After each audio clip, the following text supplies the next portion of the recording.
22nd is our employer night. Each of you have 1 or 2 invitations to go ahead and extend to anyone you know that has employees, right? And that would be interested in hearing more about what we offer and how we help employers with financial wellness, with the retirement planning. Some like churches, like nonprofits or something? Yes, Okay. yes, organizations are employers, absolutely. So I don't want to cut off, but really quick, because they have to go. We give some recognition when you finish your hours and quizzes, and so they've got to go. So we want to give, first of all, if you're here for the first time, if you could please stand up.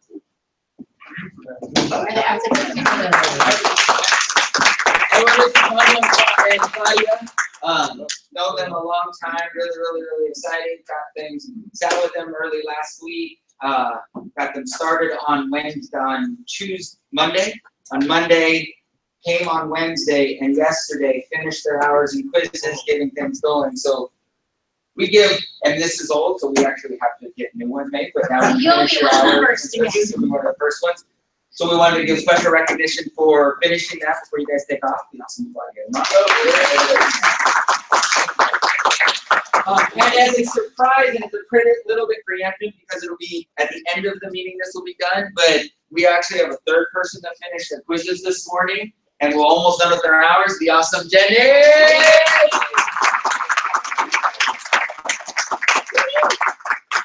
She did the hours in reverse. She did the quizzes in the LA and stuff like that, but just finished all the quizzes this morning, so good job. So now you guys have to go. We want to make sure that I got it. See you guys later. But you got to write your date. Let me first. Okay, and then the next Oz night is, who knows? Yes, August 30th. August 30th. I want that in your brains. August 30th. August 30th is the next Oz night, and we're going to be driving towards the next Oz night. Is there a limit for everything? Is there a limit? Is there ever a limit for Oz nights? Heck no.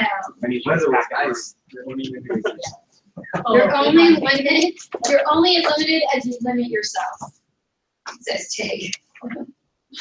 So want to chat about a couple things this morning. So last week we talked about being excited and what we were going to do to keep ourselves excited. And so wanted to kind of hear from some of you guys about who you talked to or what you did on Sunday, if anything, to keep that excitement that we had on Saturday. Anyone want to share? Sure. Great. So on Sunday, I went with my wife to a little Korean event over in, with some old friends and stuff, and got to talk with 3 different people. Just briefly dropped on the idea that we're doing financial wellness workshops. One guy just became a partner in a solar panel business, and another one has his own like fish supply company for sushi restaurants and whatnot, who I've known for a while, and is a best friend of my business partner. And then the other one, the other guy I'm blanking on. There's a guy who he works for a university in research and development, and also a small startup who's doing some kind of like mineral water spray thing. Yeah, there's only 8 people in it. He's the R&D guy for that. And so for my marketing business, it's good, and for this business, it's good. So 2 out of the 3 are like, what is that? And so I got to talk a little bit more about it and see where that goes. Today I went to an event and in downtown for day before yesterday for artificial intelligence and virtual reality and stuff. So we're talking to people there. And one of the guys I talked to, their own little business, he's starting up about launching an app for artificial intelligence with sales and getting to know somebody, probably good for our business, get to know somebody and what they kind of somehow know what like the soft spots might be or what avenues to connect with. We're going to go meet him on Tuesday, but I got a chance to tell him briefly again what we did here. So I got 2 businesses I'm running around with, marketing and doing financial businesses. So that's a lot of fun. And then I talked with my niece, my brother-in-law, who's also my business partner. His daughter finished at Berkeley, so I'm going to have her meet next week. And just talking to her, a little bit about what we're doing and seeing where that might go to build influence and credibility and add value, so that it also helps my brother-in-law / business partner, Colin, come and hopefully get him set up to come to Oz night. So that's what I'm doing so far. And my mother, who wants to bring her friend, who is going to get a retirement fund from LAUSD. We're going to set up a talk with Sue soon, maybe next week, and do a kitchen table. Fantastic. So how do you feel after this conversation? Kind of like having a high buzz, you know? I'm kind of cool, and I was telling Sue I had to go back and think about what I said and how I said it. How could I say it better? You know, just looking for what connected, what didn't connect, and did I say too much or too little? And then I went back and looked at the baselines again. And I saw that what I thought was what I was considering baseline 1, it really wasn't doing baseline 1. So I just see where I can improve in that, because it's to introduce the idea of bringing in an ally. And I wasn't finishing these conversations with, do you want to, would you be willing to help me and support me in this thing? I was kind of dropping some information, but not taking it to that question. So just some things I can learn and do better. So there's a little bit, I guess, to be, at a deeper level of vulnerability, to expose myself, as you said the other day, to be, I felt there's a little bit of embarrassment, like, oh, I didn't say it quite right, or I didn't finish it the way I could have. But it's okay. I learned from it and keep going and make it happen. Next time. It's all learning experiences. So pretty excited about it. That's fantastic. It's interesting when you use the word embarrassment, because it makes me think about, last week, which was this idea of what does it mean to sort of, put something out there, have it not work, learn from it, and move on, right? And that next level of, does it serve me to judge myself about it, right? Which is where you can start to go to, because our instinct is to judge, and that's okay, right?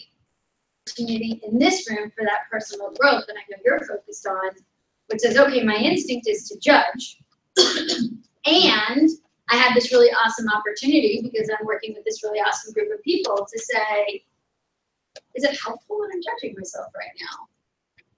Or, how could I respond differently?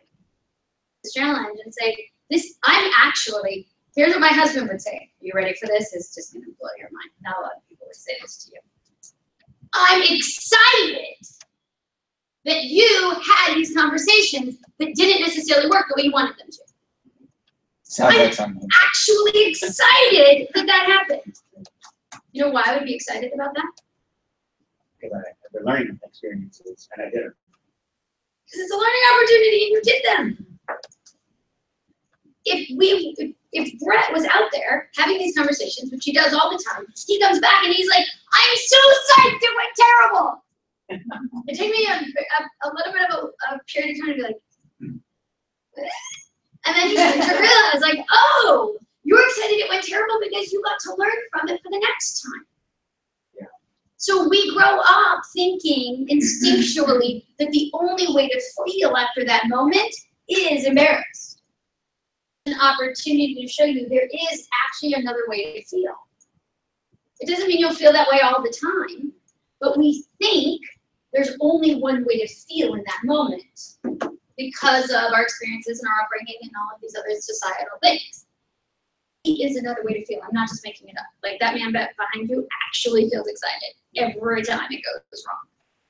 Or it doesn't go the way that he thought it would go.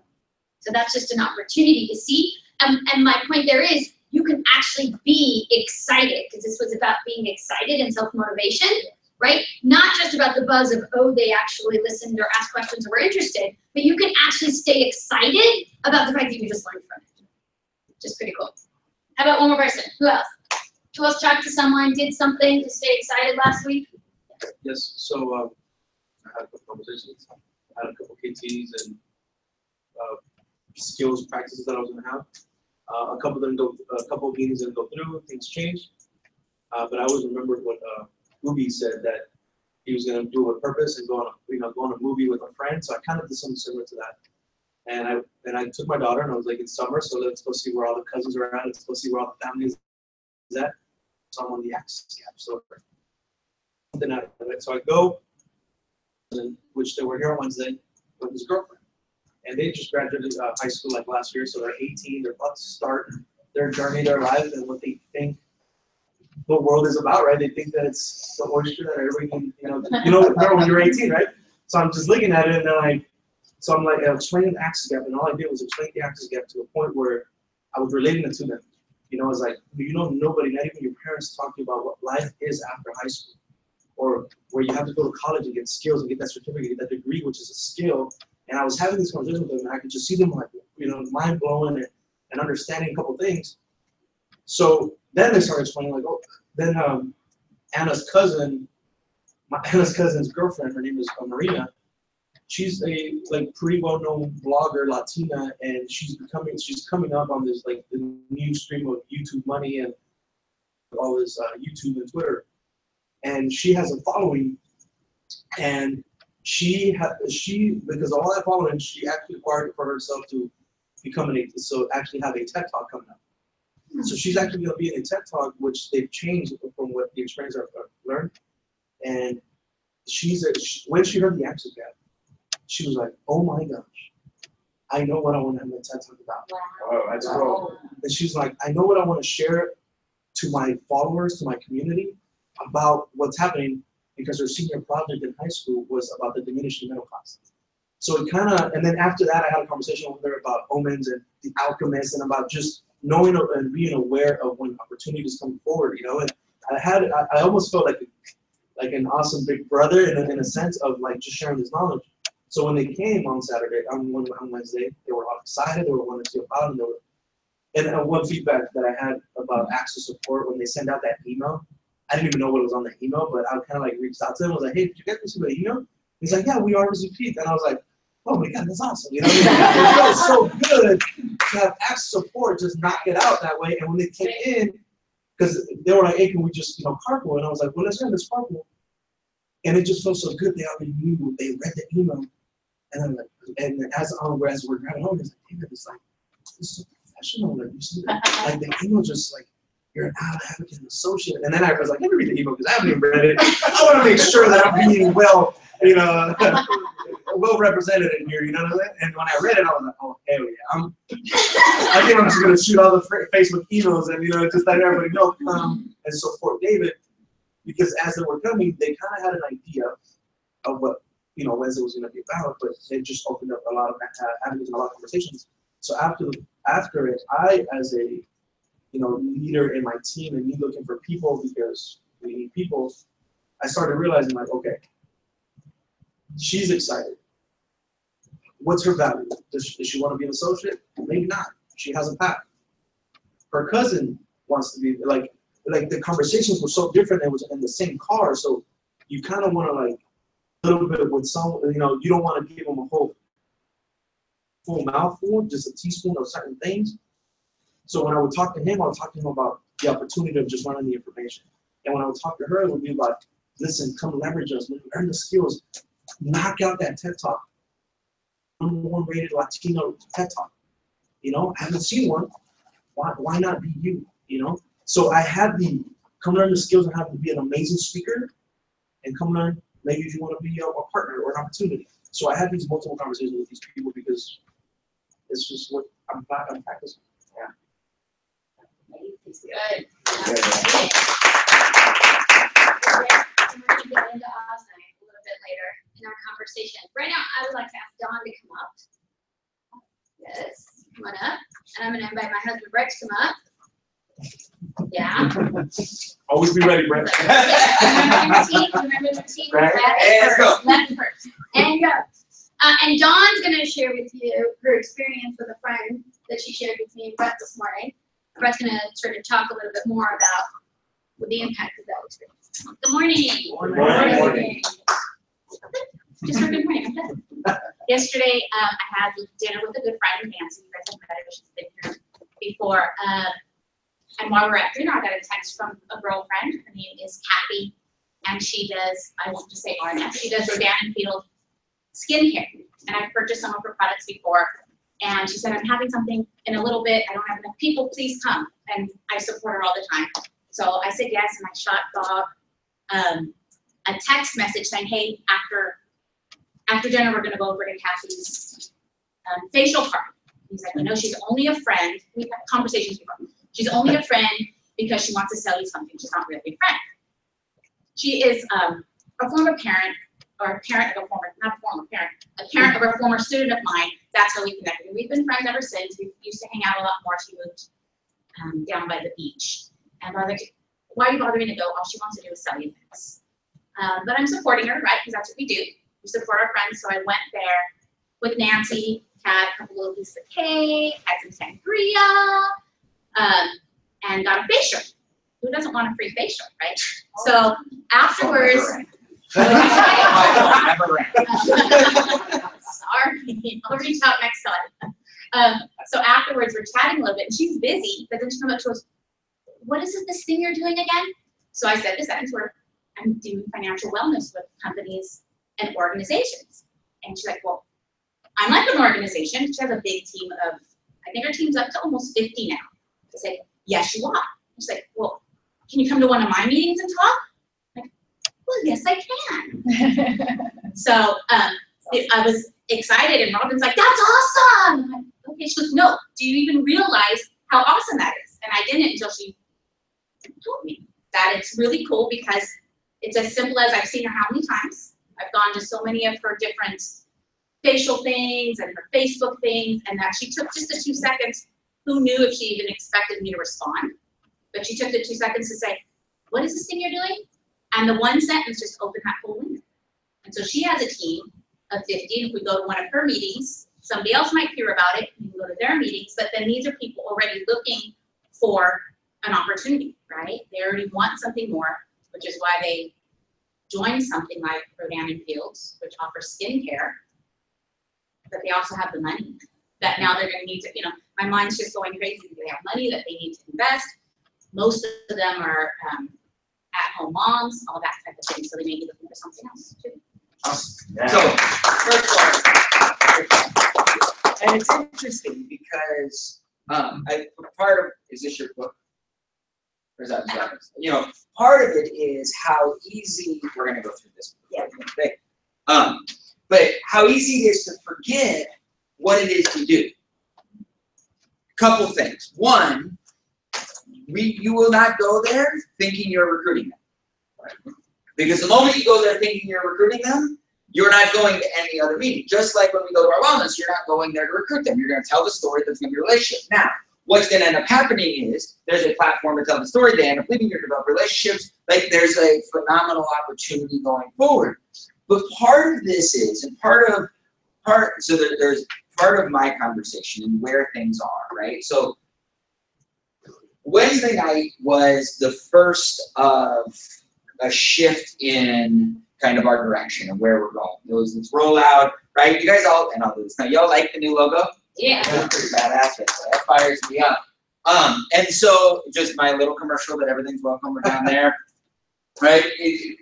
You're welcome to purchase, right? We don't make any money on it, but sign in, go through, right? This is just our cost in terms of ordering. I'm gonna do an order on Monday for shirts. The more shirts we have, the more, right? The more things get done, right? The opportunity. And I was laughing, I'm like, should I do this? And then I'm like, shit, some of y'all waited in line for 3 hours for a damn Primerica shirt and missed the damn, people were invited to like workshop that didn't go so you can get a shirt. I'm like, shit, I'll offer the shirts, right? We might actually sell some of this stuff, right?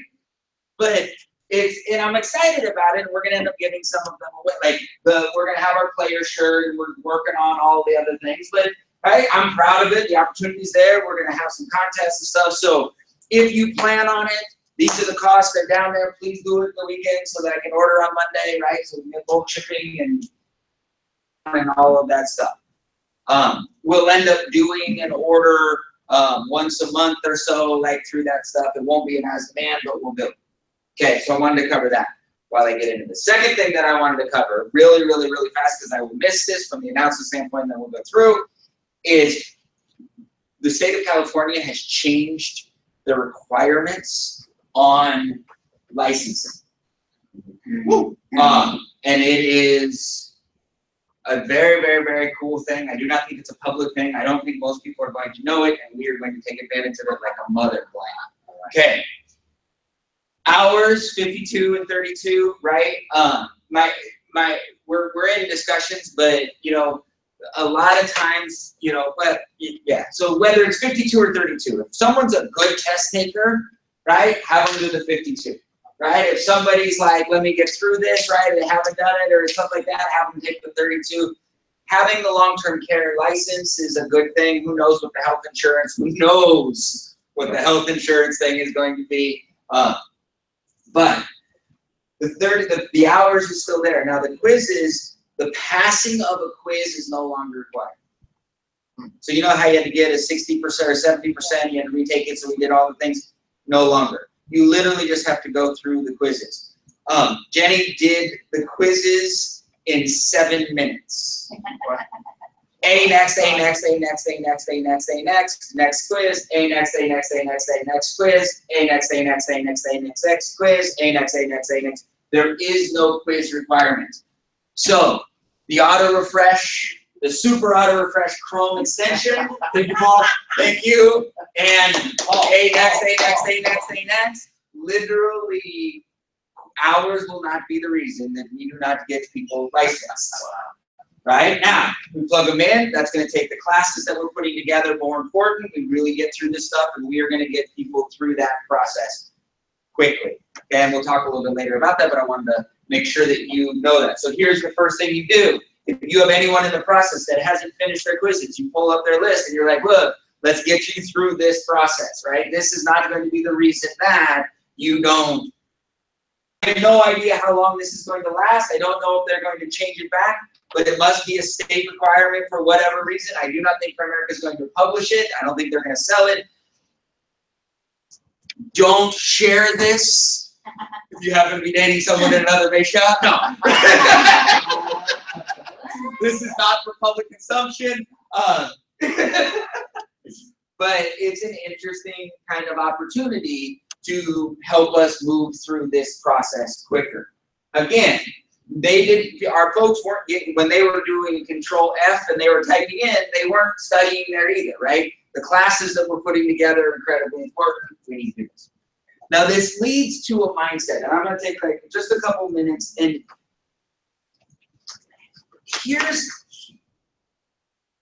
okay. So what Don talked about, and am I doing something? Okay. Am I? No, my wife back there was like this. Where are you going conversation? And I'm fairly certain that's how you would. I know.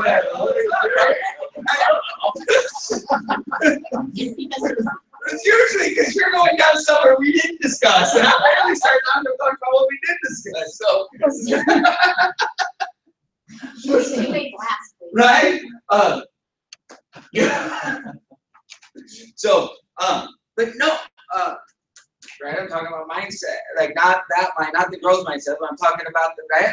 Okay, Now you know how it feels. You just make a face and Right. he just assumes and everything ends up right. Right. So. It's just gas. Don't judge yourself, Fred. Don't judge yourself. So, an interesting thing about there is a tremendous shift. 20 years ago when I got involved in the business, okay, the idea of Primerica was an outlier, right? It was one of those things. It was like you were doing, it was the Zamway, it was this multi-level, it was this one of this. And so our recruiting conversation was we were looking for people who were looking for us. We were looking for people who were sick and tired of being sick and tired. They weren't where they needed to be, and we happened to show up. And that was for 15, 20 years kind of the mindset of where this is. Here's an interesting shift that's occurring because of the on-demand. Because, like, and we talked a little bit about it on Wednesday night, right? The fact that dual income isn't really a normal discussion now, it's an expectation, right? There was a period of time where, right, one breadwinner and then one part-timer, and then, well, if we wanted to move into a nicer neighborhood, then we both work, or if we wanted to do extra things. But now a significant amount with gas and cars and responsibilities, stuff like that, like we're kind of in a dual income lifestyle expectation. Not always, right? This isn't, right? And then we can do the side jobs and this gig economy where things happen. So here's an interesting kind of concept though. It's not, over the next handful of years, it's not a question of, are you doing something? Because just like it's not really a question of, oh wait, both partners are working. That's a lot of time, a normal kind of expectation. Not all the time and all the stuff, right? But there's that space. The conversation of we're looking for people who are looking for us starts to kind of shift. And it's now not a question of, are you doing something extra? It's, what are you doing extra? What other than your main 9 to 5 are you doing? Which starts to create a little bit of a different paradigm. Because if the expectation is everyone's doing something, then the something starts to become the competitive advantage. See, when I met with Cindy, I wasn't selling Primerica as Primerica's better than Rodan & Fields or better than this or better than Uber. It was, look, you're here, here's an opportunity to do something extra. And the concept of something extra hadn't really been presented to Cindy when that conversation occurred. Does that make sense? But this is shifting because now it's not just, right, there's Uber commercials. There's Lyft commercials. I don't know if you heard them. You listen to talk radio, and it's, hey, drive for Uber. You guys understand, that's that you have a full-time job, and here, do something else in addition to what you're doing to save, to pay down the bills. Uber's campaign now on the radio is, drive Uber to pay off that bill you haven't been able to pay off. It's not drive Uber to increase your income. Uber to increase your quality of life, to reduce your liabilities, to increase your assets, to give yourself that, oh, you wanted to go on that vacation. They're target advertising the Uber opportunity. They're reaching people that have $20,000 in student loans, and they're like, look, maintain your job, but what if you made an extra $1,000 a month? You realize that 2 years from now, you can have your student loan completely paid off. And that's going to only increase because it's starting to resonate. They're the first opportunity that I've heard that's target advertising that is a on-demand that's not looking for they're not marketing it as the job replacement. They're marketing it as we can enhance your lifestyle. Well, what that starts to do is it starts to soften the ground. 5 years from now, lots of people are going to start advertising their opportunities as a way to get out of debt, pay down your bills, go on a vacation, buy that new TV, right? That's the smart way if they're going to end up doing that as a marketing opportunity. Which means over the next couple years, I want you to realize are you doing something is not the question. It's what are you doing? The reason why we've done what we've done, the reason why, right, there's a handful of things where God loves us, right? You guys all realize a year ago, the Jerry Brown law wasn't there. 6 days ago, the you can pass wasn't there, right? And in a little bit, right? But everything we've been doing has been, we're going to run an 80% recruit to code ratio. We're going to get people through the environment. We're going to get them through their licensing class because that's where our momentum goes. We don't go on appointments until they get licensed. We have a platform. If Dawn does hey, what are you doing? Oh, I teach people about money.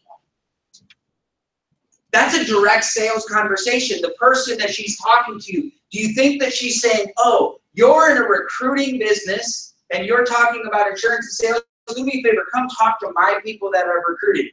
Do you think that that's the message the person's willing to do? No. 2 words, hell to the no. Yeah, I mean, if you think about it, the absolute last thing that person would want to do is bring someone to recruit to a different business. So the way that Dawn presented it to her could not have 1% of a recruiting conversation, because if it is, she's not letting her near anywhere near. Correct. And our opportunities better. Our income opportunities better, right? Our growth opportunities better. Like it just is. Like It's a just dollar to dollar and opportunity to opportunity. Our track record as an organization is better. Like, it's just better. But there wasn't threat. It was a service opportunity to be able to grow. Why this is important is we've built a better mousetrap.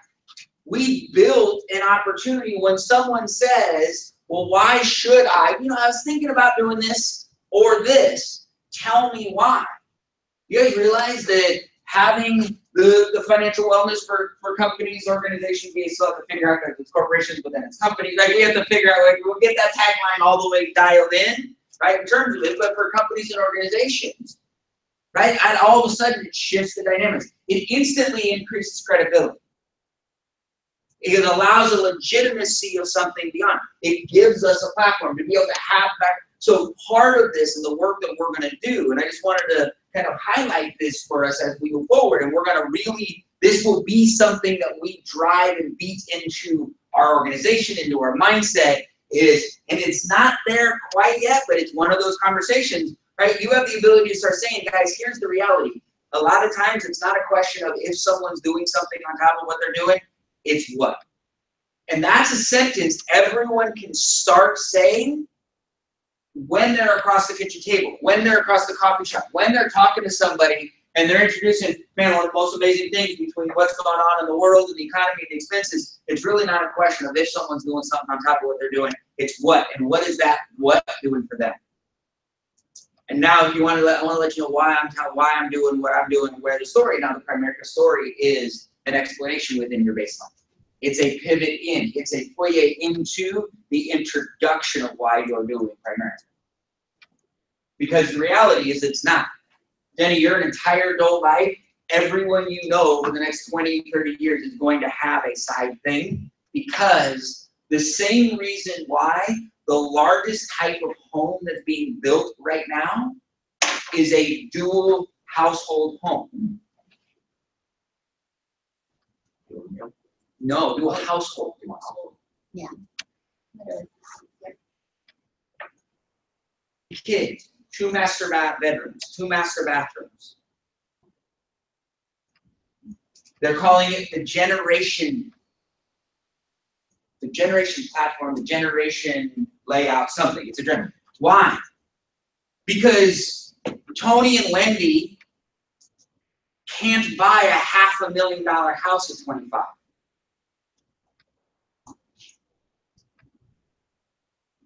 $25-year-olds don't buy $500,000 houses, do they? How much is your house worth? $500,000. In a block, I mean, it's a nice home, but it's like that's not what we picture a $500,000 house. I don't know, maybe I through that process. I'm not being judgmental. That's a. So what they're doing, the largest expansion is, you know who could buy a house?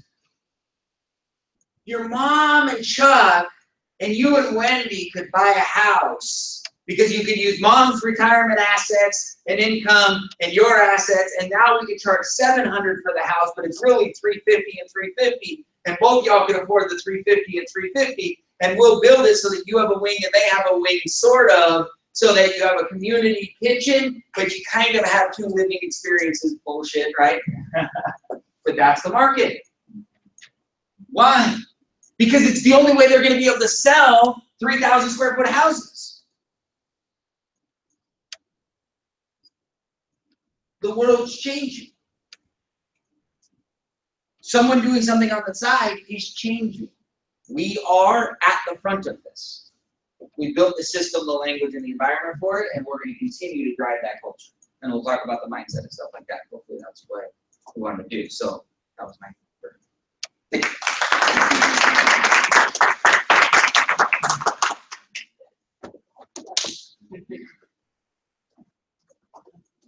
See, we're all learning. Right before your very eyes. So the fun part of what Brett was talking about really is our Oz night message. And I think that it's important that we get clear on where we're coming from, right? It's not about changing the path that someone's on. they will come to that if it's right for them in their lives. It's about the fact that we get to be there in multiple capacities for the first time, right? Before it was only to change that. That's not the case. Let them be wildly successful in what they're doing, because our society cannot handle a society of only Americans. Right? We'd have nothing to eat. Our skin would be horrible. We'd have no fabulous jewelry to wear. Right? I wouldn't have a shake to drink in the morning if we're all Primericans. This is not about all of us being Primericans, on the one hand, right? On the other hand, of course, this is a phenomenal opportunity for a very large group of people. But we get to be there for them, and if it's right and when it's right, they will raise their hand. Right? Wade is experiencing this tenfold. They're like, me! Oh, and me! Right? You don't even have to, you don't need to show the neon signs. If it's gonna make sense, it's gonna make sense. And that is our message for Oz-Night. And it's so aligned with what Oz-Night is about, right? It's aligned with that idea of allies, advocates, and associates. I want you to be wildly successful, and I want to be the person to manage your money. And I want to be the person to bring financial wellness to everyone else that is wildly successful in your business. That is what makes us bigger, better, stronger. That is what closes the access gap. Right? So on that basis, Oz-Night was exciting. We unveiled the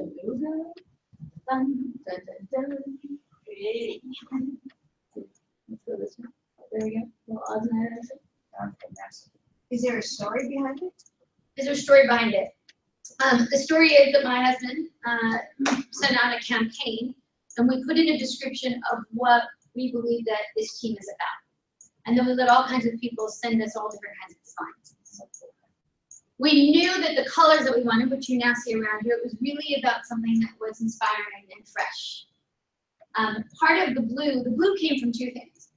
One, it came from Sue because she knew that this was a color that I was leaning towards for a reason that I'll share with you. And she was like, that would look really good on our gray shirts. So that was the first moment. The other reason is, I don't know if you guys ever knew this. I've talked about this a few times, and you'll see some stuff that goes up in my office. But Walt Disney used to have a meeting with his team once a month that he called the Blue Sky Thinking Meeting. You heard this? Right? And the blue sky thinking was about everybody taking off all of the limitations when it came to any resources that they had and thinking of the next great thing that Disney as a company could do. If you had all the money in the world, if you had all the people in the world, if you had all the technology in the world, if you had no constraints on yourself, on your resources, and your thinking, what could we come up with? And that's what we're about. We're about possibility thinking. So that's why we have blue. That's the inspiration for the blue. Conveniently, it looks really great on our gray shirts. The reason that this was the logo that we chose is that, like us, it really has, and I love this, it has a dual view to it, right? How often has Brett put up the box, right? The three-dimensional cube, where if you look at it one way, if you look at it straight on, it looks like one thing. If you look at it through the top, it looks like something else. Well, if you look at it straight on, you might only see an A. You might see an A with what we believe is the highway to access. And if you look at it slightly differently, you'll also see that it has our T in it, the T.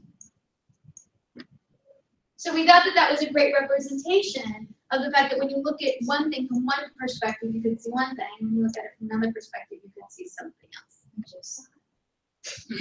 That's pretty exciting, huh? Here's that tea. Close one eye. And of course, as I said, right, it's a highway to access. So that's the story behind the logo. And it's about possibility. That is what we are about. And that is what Oz-Night is about. So we had our first Oz-Night, and we think it was pretty fabulous. And I wanted some of you guys to just share with the rest of us what your experience was at that night. What hit you, what it might have felt like for the people that you had, what conversations you might have had afterwards. So John's shaking her head. John, you want to sort of start and share with us? Here or there? Where would you like? I'll go. I want to up. You want to come on? Come on, I'll go up because then I can see everybody while I'm talking. So I had in attendance my mother, who's been before twice. This is her third time too. My other sister Tina, so that's all three of us girls, and her husband Steve. And I had invited all of them to come. First, I sent them a text saying, "Hey, I'm inviting you to my financial company's." I called it an open house, so you can learn more about what it is I'm doing, so you can support me. And my sister immediately, "Yes, I'll be there. I'll bring mom." And I didn't hear anything from Tina or Steve, so I asked Melissa. And Melissa sent us, she sent me a copy of all the emails that she had sent out to people. I invited other people, they just weren't unable to make it. And in response, Melissa said, "Okay, we'll make sure to invite you to the next one." So Debbie replied immediately, and I told Melissa my mom's coming with her, and I still didn't hear anything from my other sister. And I took my sister Debbie to Vegas for her birthday. And while we were driving back from Vegas, I said, "Did you happen to hear anything from Tina about tonight?" Because it was Wednesday that we had gotten back. And she's like, "No, but I'll text her." I'm like, "No, don't talk to her." Right? If she wanted to come, she would have replied. But I'm assuming she did. And I'm assuming that she had said, "You're going to go because you're going to support your sister." So when Debbie and my mom got here, I met them downstairs because Bob saw my mom's hair out the window.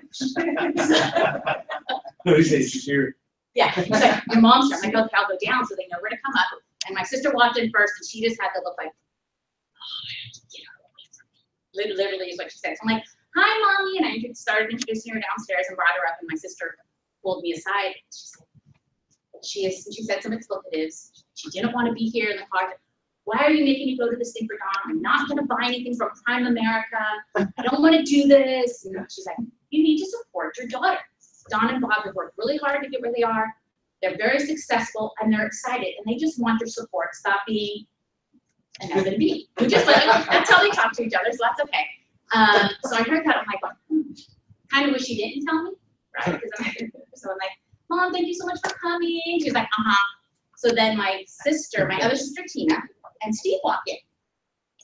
And I had known they were coming shortly before because I got the email from Melissa where Tina finally replied, "We'll be there." And Melissa's like, "Great, look forward to seeing you."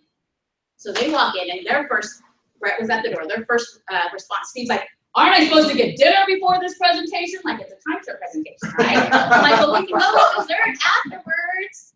You know, and he's like, "I'm not signing anything." So, not being that loud, but purposely making sure people hear that he's not really happy to be here. So I had saved the front row for all of us. Like, we have to sit in front of that's where they put my stuff. I don't know, that's where they put it. So all through it, Steve is sitting on the other end like this, right? And Debbie's like, "You sit between me." I sat on the end, I made Debbie sit next to my mom so I didn't have to. And then Tina and Steve. And then my mom's like, "Oh, yeah." And Debbie's looking like, they're getting it now, right?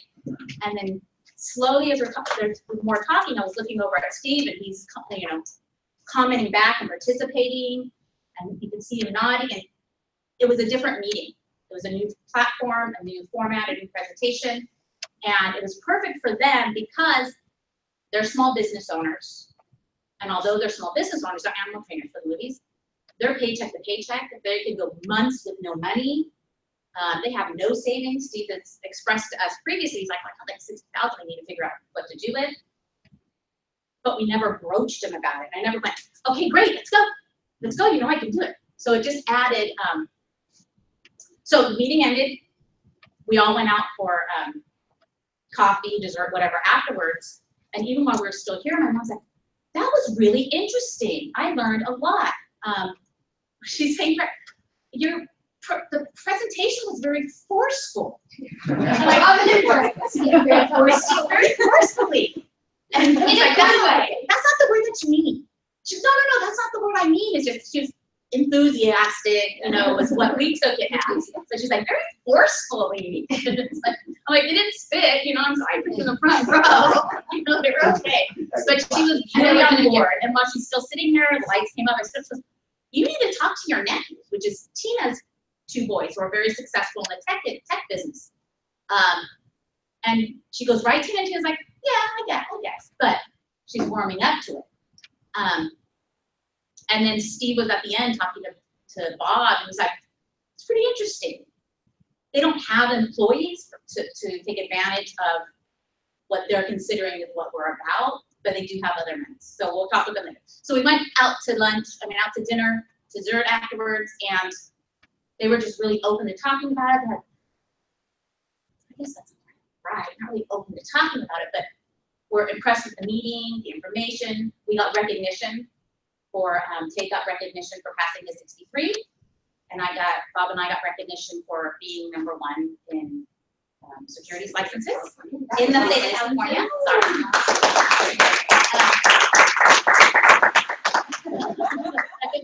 So they were like, wow, you're really working hard at this. So it just gave validity and credibility to what we're doing and to what the business is. It's not a timeshare presentation. They were kind of waiting when we switched to the Ally and Advocates and Associates conversation. Debbie kind of looked at me a little worried, like, are they going to like make them have to join? Not make them have to join, but talk about joining. And it didn't go that way. It didn't go into recruitment, which is what it kind of is, but they didn't feel any pressure for anything. So, Cool. Thank you. And what was interesting was after the presentation, I talked a little bit to Dawn's mom, who has been. Oh yeah, 11 years. 11 years ago, Brett went out with Bob and I to talk with my mom and dad. Developed a fantastic financial game plan. My dad had Parkinson's, and it was just within his first few years, so we got a plan to get all the debt paid off in 5 years. He was ready to sign on the line, and my mom's like, no, I'm very comfortable in my debt. So Fred said that. He goes, it's been what, like 11 years? And she kind of gave a look like, uh-oh, is he gonna talk to me again about all that? Sorry, Rob. No. Here's what she said to me.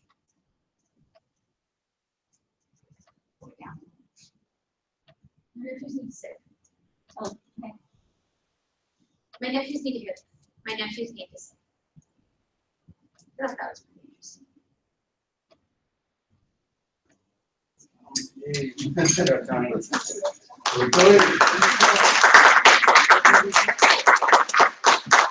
can hear what you actually heard potentially. So Tony, who did you have here at Oz Night? I had my mother, my sister, and my mother's friend. And what was your experience? What was their experience afterwards? My mother, Jennifer, my sister, we've been working together. And Jenny. What's the last name? Jenny. so Jenny sees the value of what we're doing. She gets it because she wants to learn the skills and be able to apply that in her real estate business that she's going to venture out to. My mother doesn't seem to get the value, doesn't really get the understanding of what it is that we're doing. She still goes out to her friends, and she's a great recruiter. Like, she's out there, like, oh yeah, I don't need the life insurance, and that's all she talks about. And Janet can testify on that. The night when she came in and when she heard kind of brushing up the idea that we're doing financial wellness for corporations and organizations, she went to Rob and she's like, "Can you talk to Rob?" I'm like, "Why?" I gotta tell her something. I'm like, "I'm friends with the CEO of my company. It's a nonprofit organization." And so it kind of shifted the dynamic of where things are at in her life and how she views us. So it wasn't more of they just sell and do primarily life insurance. It's more of we're gonna come and support and teach you about financial wellness plans. So How many employees does that organization have? a couple thousand, a couple thousand, because she works for Volunteers of America and they're all over the state of California. Yeah. That was pretty cool. And the CEO lives like in this area too. So we're gonna connect with them. Coming in a second, I think. So that's pretty cool. You know what's even cooler? Hold on, Tony, because this is important. For our conversation that we had yesterday that I'm going to talk about in a second, this will be another good indicator for you. You know what was even cooler? Do you know what else she said while you were standing next to me? What did she say that she's really good at, that she does all the time? Teach. And what was the sentence she said after that about what we're doing? that I can stand in the room and teach the same thing that you're teaching. Like, it's just that, it could be that simple. I mean, she's already a teacher, so it's just the information that she just needs to learn, and she's able to teach it to others. So you started this conversation by saying your mom doesn't necessarily understand or believe what we're doing. Actually, it turns out that your mom completely does. Because she stood with you and with me and said, I could do that. And not only can I do that, but I have a plan to get there. So what is her plan? No, what is her plan to learn what we do so she can do it? Y'all have a plan. Well, the first step is once my sister passes, she's going to teach my mother on her life, and then get started. Oh, so she had a plan. She said, I'm going to have Tony teach Jenny, and Jenny's going to teach me. Now, why is that her plan? What have we been telling you all? You can teach it. Teach it. She's creating an opportunity for her son to do it, to teach it, and then to teach Jenny to teach it. Is that someone who sounds like they don't understand what we're doing? Is that someone who's like not totally in?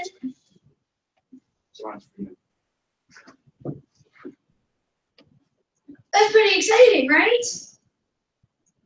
That's So I want to pause just for a second, because this is, guys, we have all sorts of things in our meetings getting completely hijacked, but this is incredibly important. this is why.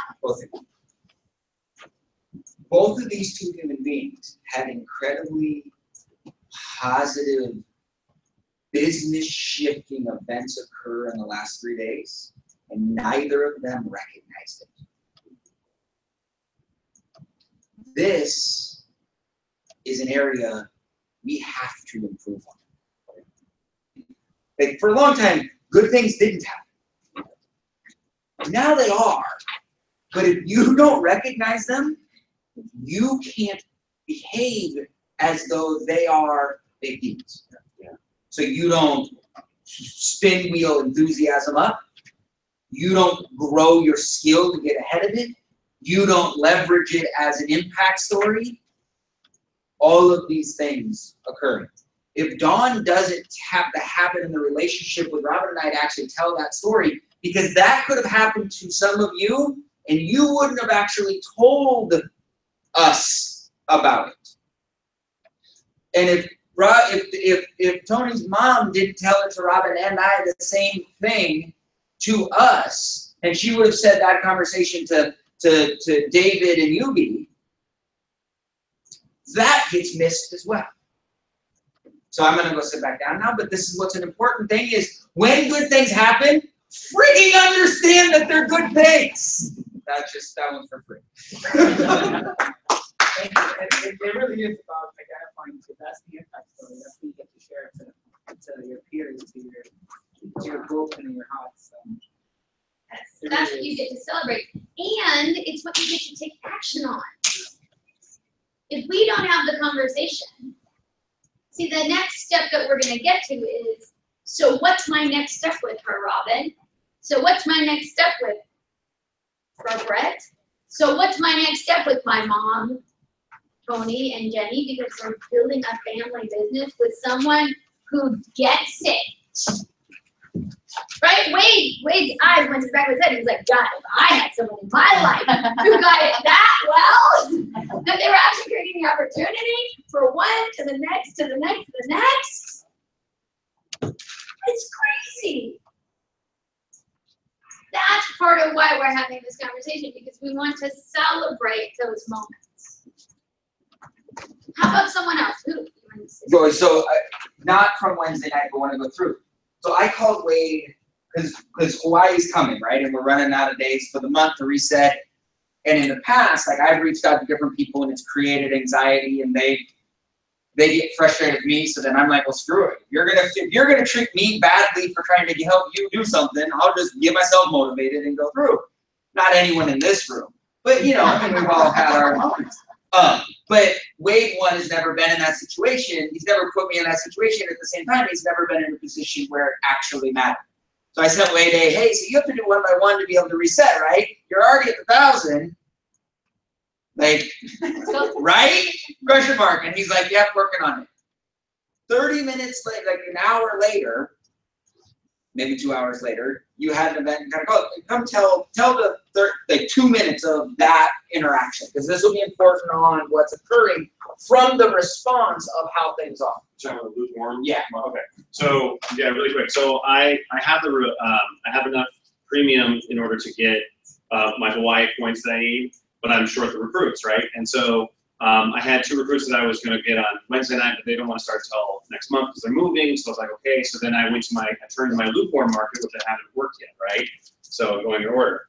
So I sat down with Justin, and so we sat down for coffee like 2 hours after I talked to Brett, and then he's like, yeah, I'm in. I'm like, great, can you come to the office tomorrow, which would have been yesterday. And he's like, no, I can't come to the office. Or yes, I can unless I have to pick up my kids. So he has to tell me he has to pick up his kids. So he doesn't come in today, so I'm bummed because I'm like, okay, I've got to keep working something else. But he calls me last night. He texts me and says, hey, you got to give me a call, or hey, I got to talk to you about something. And so a year ago or 2 years ago, I'd been like, oh, what is this all about, right? And it would have been negative. But I called him. He said, Hold on, stop. Don't fly through this. 2 years ago, a year ago, you would have thought what? I would have thought this is a negative, like he's going to get, he doesn't want to do it, or he's upset, or he's going to be like, I went online or whatever. Google it. You guys are Right. you think Wade's the only one in the room that might have been thinking that.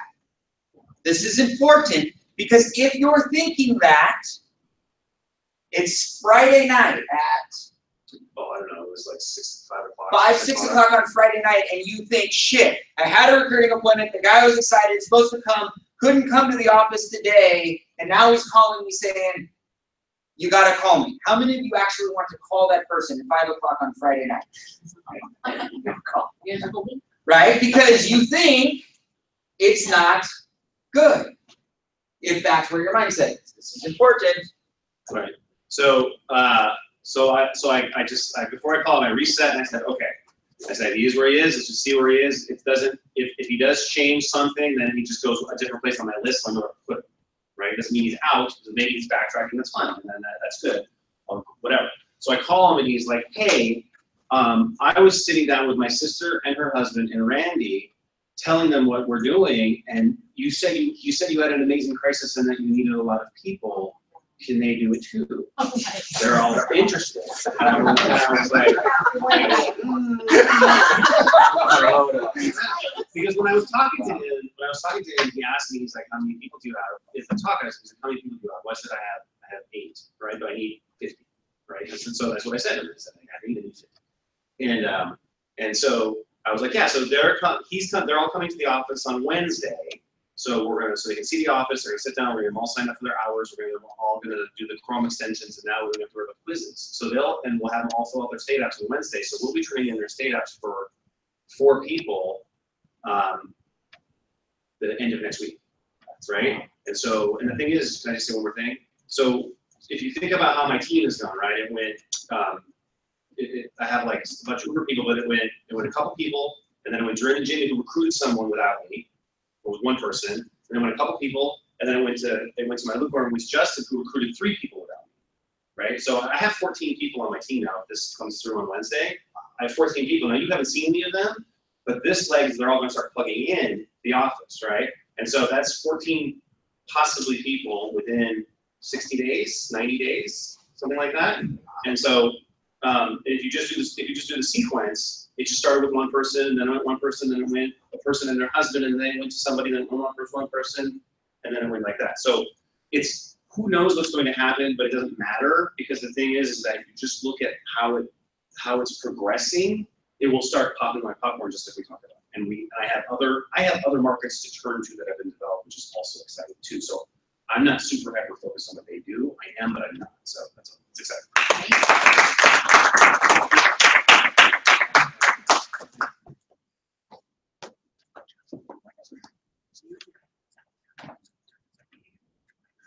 Uh, 90 days.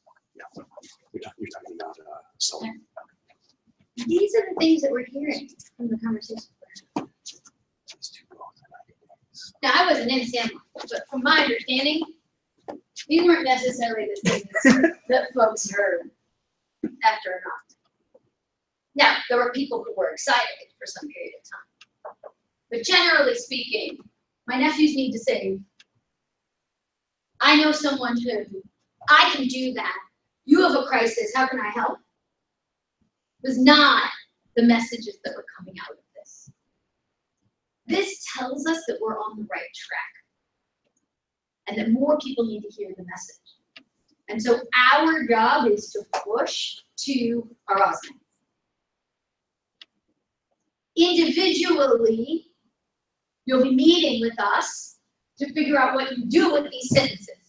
But that's next. We need to get the sentences first. And the one thing that you keep hearing Wade say, and eventually some of you will actually believe it and do it, is, I just put him somewhere else on my list. I have these other markets I'm developing. The key to this business, this is the big secret. Ready? Key to this business is writing lists. Yeah, always has been. Everything's changed, nothing's different. The key to this business is writing lists. How many of you have a list for who you're inviting or working towards inviting for the next Osmond? Raise your hand. Jenny's got a list, Tony's got a list, David's got a list, Tate's got a list, Wade's got a list, Paul's got a list. Haven't made a list. Okay, we need to make lists. That is how you are going to build this business. That is the only way you're going to build this business. And what we're learning though, and we've always known this, is it's the thinking and the doing. Because you can make lists all day long, and if you think in a certain way, you will not actually get the benefit from the list. Now, I want you to make the list anyway, because we're starting with the doing. And we need to pay attention to the thinking. So we're going to build our Osmonite list. But before we do that, we want to think about what mind frame are we in for pushing to these meetings, for getting these responses.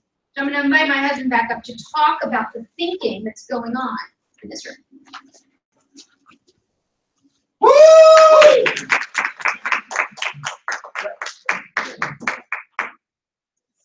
So, okay, so Take your pen. really. Okay, so part of the and today's been good, and we're starting to see progress. We're starting to see growth, which is an incredibly exciting thing. And we have a unique opportunity. What is going to happen, Arson, is popcorn's going to pop. We are going to grow. We are going to get people licensed, right? Just a couple little fun things that I got all excited about. The #1 recruiter in the state of California right now has 879 recruits year to date. 105 codes, which is 11% recruit to code ratio. We are not #1. We've gotten 11 IBAs this year, 7 codes. I'm bummed because that's a 68% recruit to code ratio. We want an 80% recruit to code ratio. Now here's the fun thing. We're number really far down. But we have 4 securities licenses this year, and I'm pissed. We are frustrated at 4 securities licenses this year. Frustrated. We should have way more, and we will. But #1 in the state of California has 6. What? Out of 879 people? Out of 879 people, 6. So we're #4 in the state of California with 4 securities licenses. You're going to pass your test on Monday? Yeah. That's going to put us at 5. That's going to put us at 2.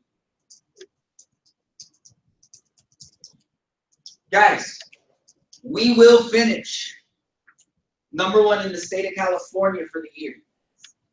My goal is for us to get to at least double digits. We should get more through this process. But here's the deal. Next year, it's not even going to be close.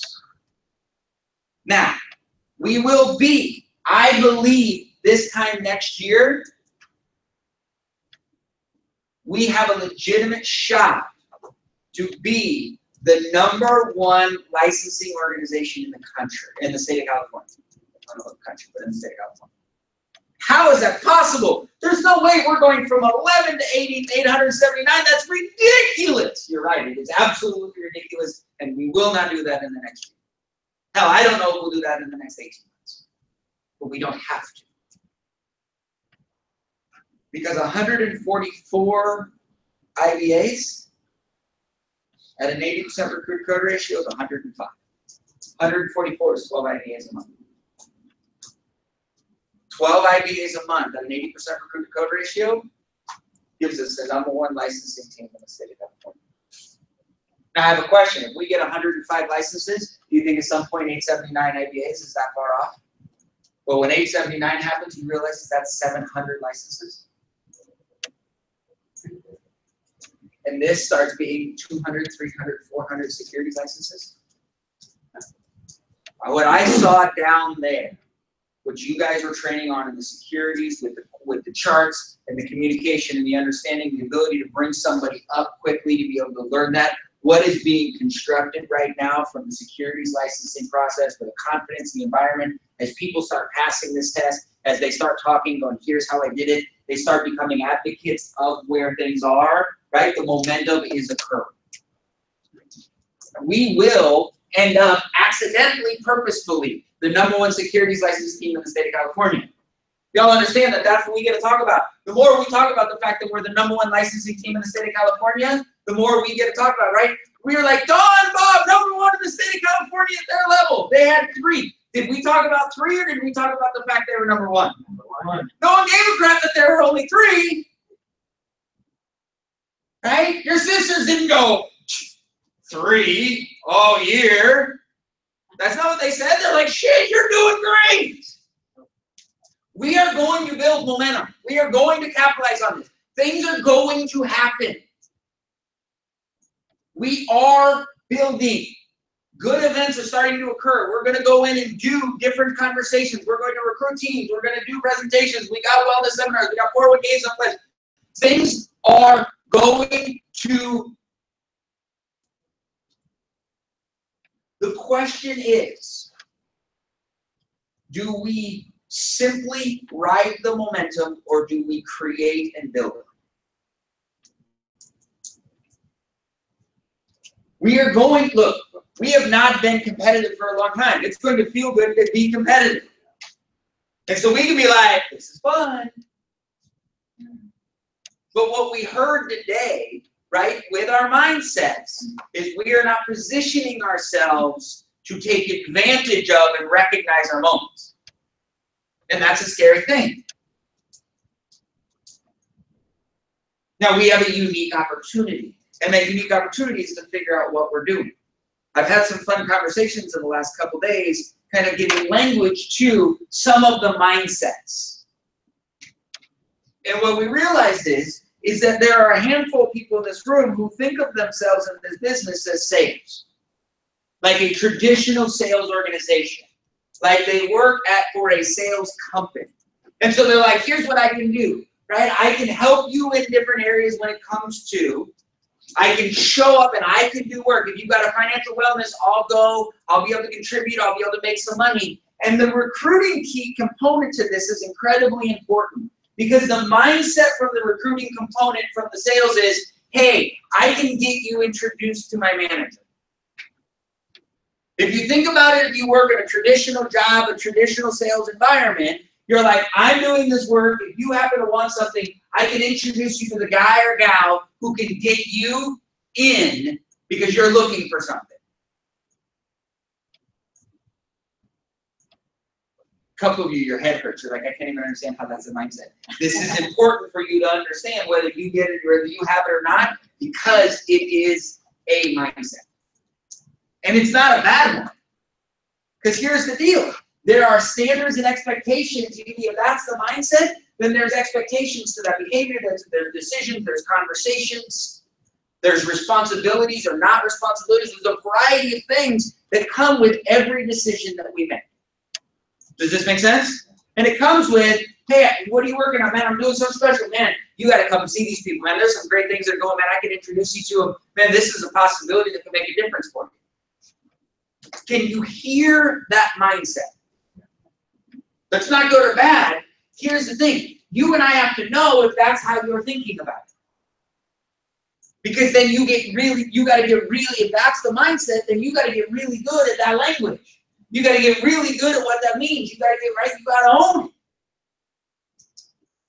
There's another mindset about being a team builder that says, hey, here's what I'm doing. Man, I'm looking for people who can help because we have these things that are going on.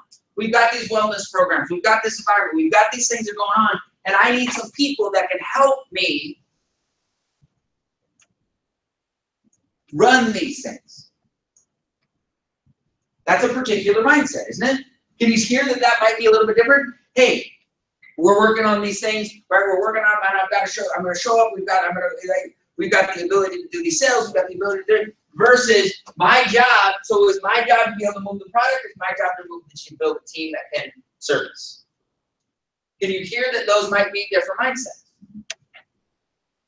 Well, if your job is to build a team, do you have to know a little bit more than if your job is just to do the sales? Yeah.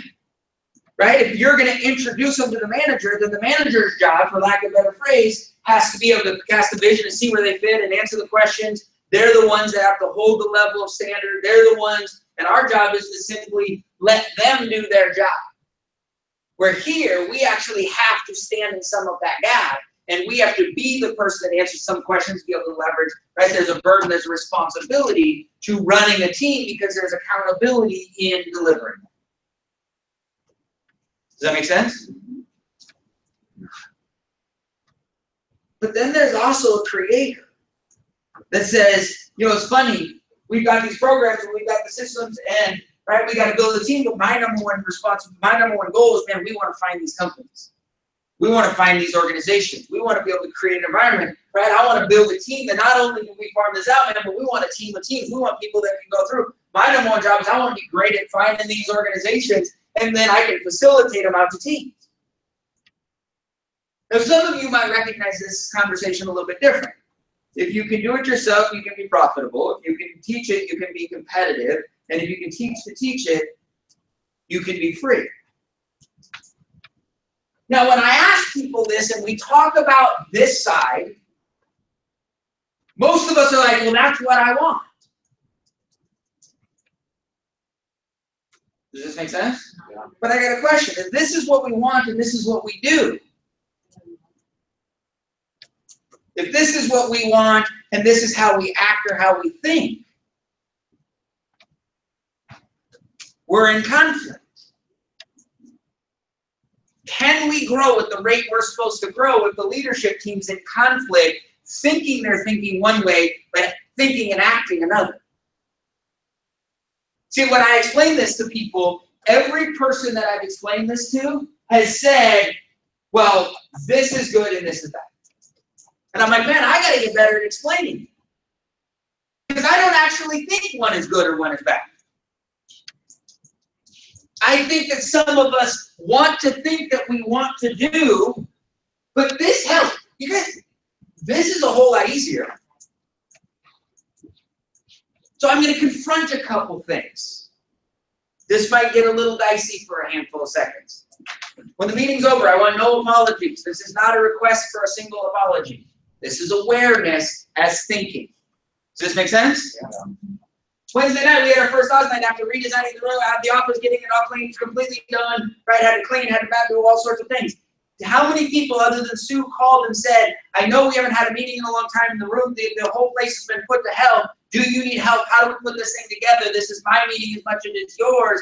Let's make sure that this place is on point. Roughly, how many people made that call? Zero.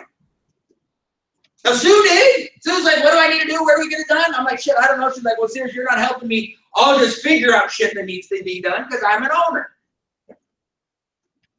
I'm not being critical in this sentence. I'm trying to give an example of mindset versus action. And it's a tangible, like, That's an easy thing to be like, oh shit, I never even thought about it. But you all were smiling until right there. You're not in trouble. Stop being 6, please. Please be an adult in this conversation for a second.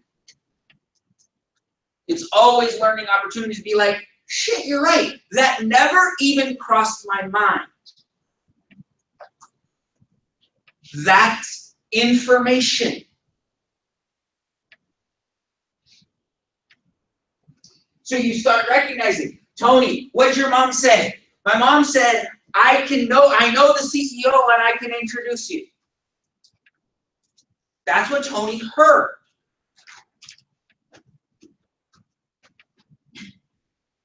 Does that hearing land somewhere here? It does. It lands, I have an opportunity to sell.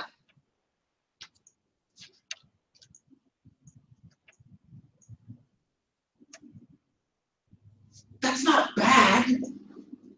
That's important that we're clear. Because if I think Tony wants to build an organization and develop leaders, and Tony wants to really be able to move products and services, and we're both understanding that, shit, I gotta get on his page. I can't get him on mine. My job's not to get him on what I think he can do. My job's to flesh out everything he wants and help him become the single best at whatever he wants to get accomplished. This is critical.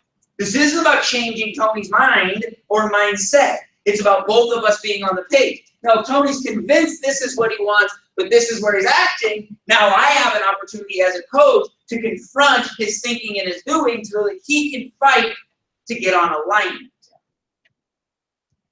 And if you max him out where let's say he wants to do sales, so you max him out in sales, at some point he's gonna be like, I want to go to the team up. Maybe. Maybe he doesn't, but I'm saying Maybe yes, but- maybe no. but either way, everyone wins in either of those options. Because I want to build a hierarchy, so here's what happens. If Tony's like, nope, this is where I want to be and this is where I am, someone tell me what my action is. In what you've heard so far today. I have a very particular action if Tony's here and I'm here. Well, you put them in places to help. You're creating places that you need to be serviced, so you stand in places you need to be serviced. Correct. But what do I do after this morning? The conversation this morning, there's another action that I've got to do. Put on a list. Meet with his mom. Right.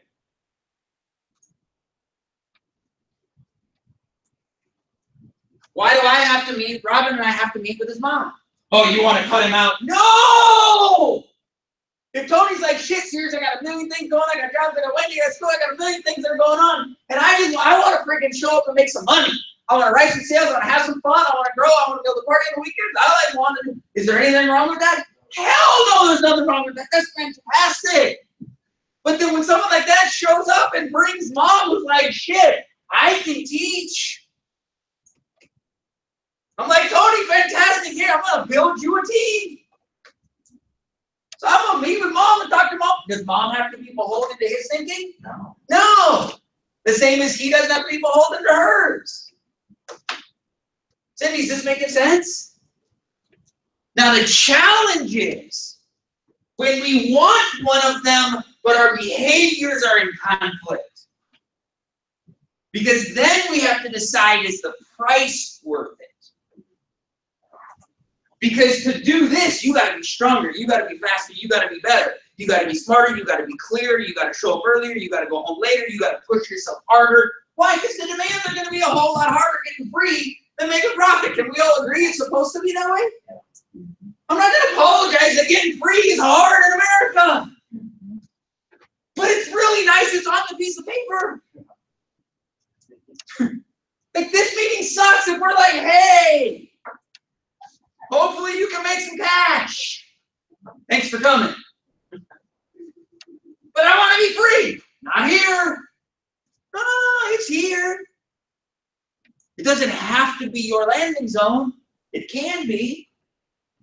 It's ours. So you have strong leaders, right? It says you got strong leaders in the room that are like, hey, we got your back.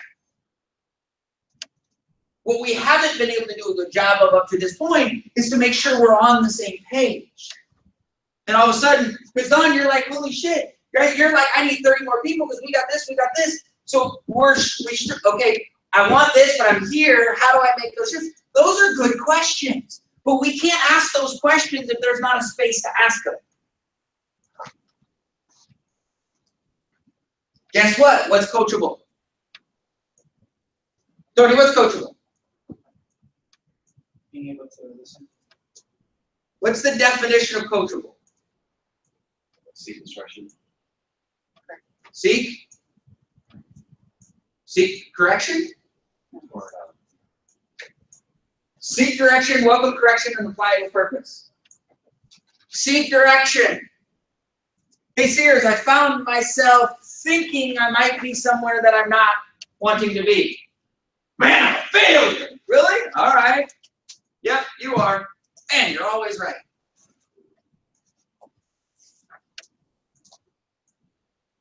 Seek.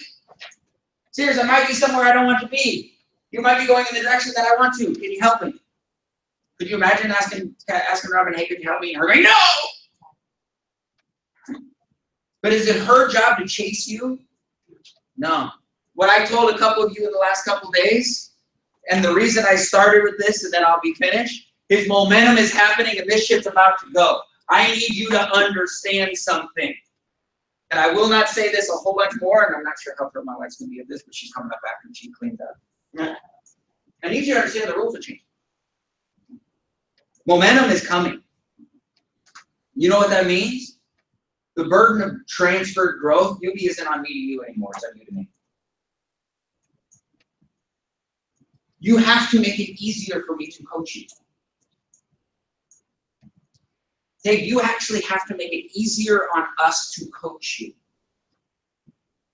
when momentum shows up. First, you have to make it easier, and you are, but you have to make it easier. The burden on coachability is on you, not on us anymore. When there's no momentum, the momentum's on us because we got to create momentum. I learned this a long time ago. I was never the fastest, I was never the strongest, I was never the best ball player, but my ass wouldn't come off the field, and I learned I got to be the easiest coached person ever because I ain't that talented. You know what they do with kids that aren't that talented, that are a pain in the ass? They ignore their ass. I started everything, every league, and I was never the strongest or the fastest.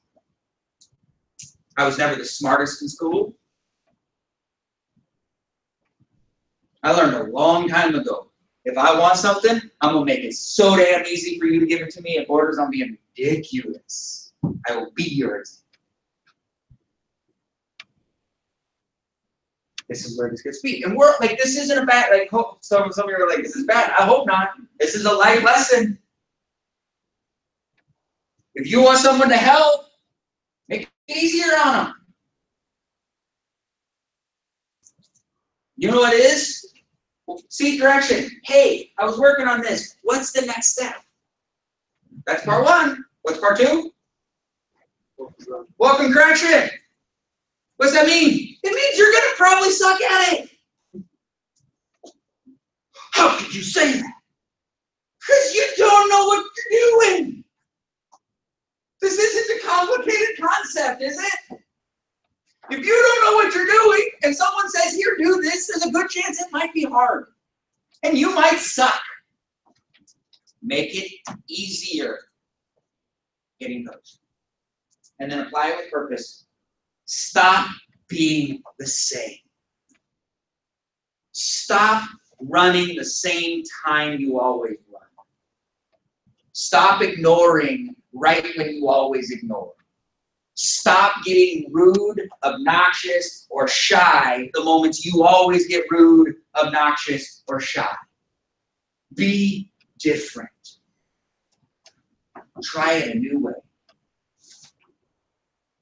Because if wherever you are on here, if it's where you want to be, let's run your ass through the walls and deliver on every promise that you had, because you can have a great life with any one of those. And if your mind's someplace and your actions are another, seek, welcome, and apply, and we will get there. Because momentum is here, and what the next 6 to 12 months is going to look like will absolutely deliver. And we want everyone in this room a part of it. And we want you to feel a year from now that you are exactly where you're supposed to be and proud of how you're thinking and running this. And wherever you are, we want you to be the best version of you can to help accomplish it. Because there is no right spot here. There's only a right spot for you. And we got to find that, and we got to work together to make it happen. And this woman will absolutely do that with you. Yes.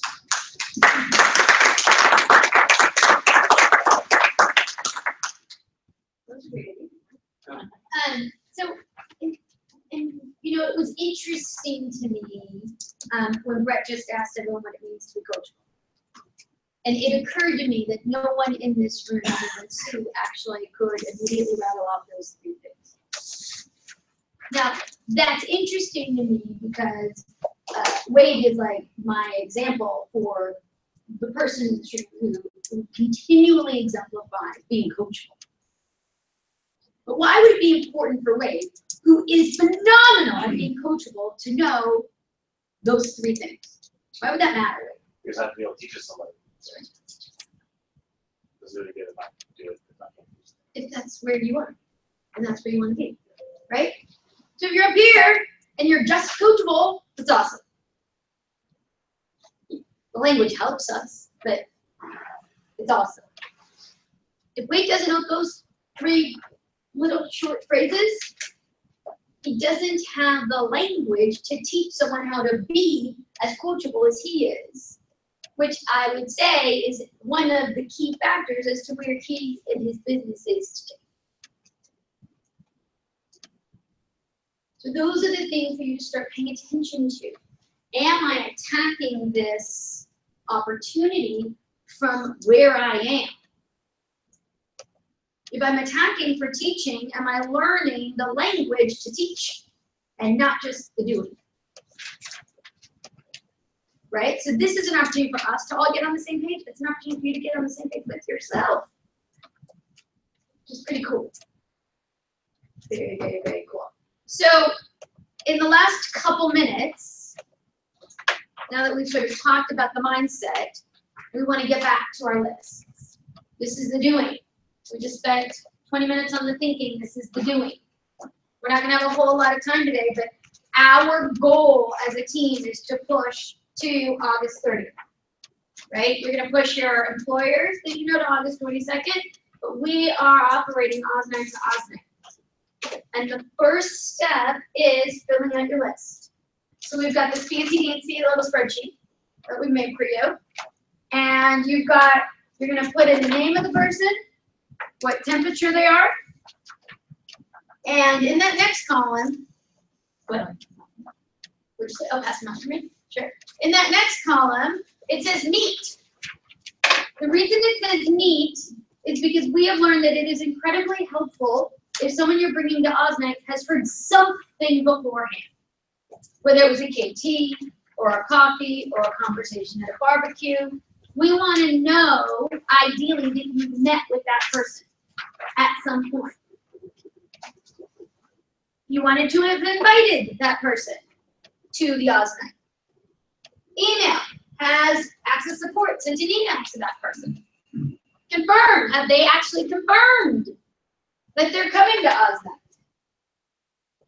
Did they actually show up? Right? We're going to want a record, because if someone actually confirmed and didn't get a chance to show up, we're going to have steps that we want to take with that person differently than if they actually showed up. What's our follow-up look like? What's that next email look like? What does that next meeting look like? So for every OSNITE, we're going to have one of these that we're going to be able to reference. Now the actions that we take, that's going to happen on an individual coaching level. So your job, your goal is to get this filled out today and to set up a time with me, with Brett, with both of us, to review what your game plan is, and Sue, to review what your game plan is for pushing to OSNITE. Because we cannot hit a target that we are not aiming for. Okay, so some of you already have your list, which is awesome. And you can go ahead and write that down. But this is the secret. right? Sue will tell you. Every time Sue has a list. Every time.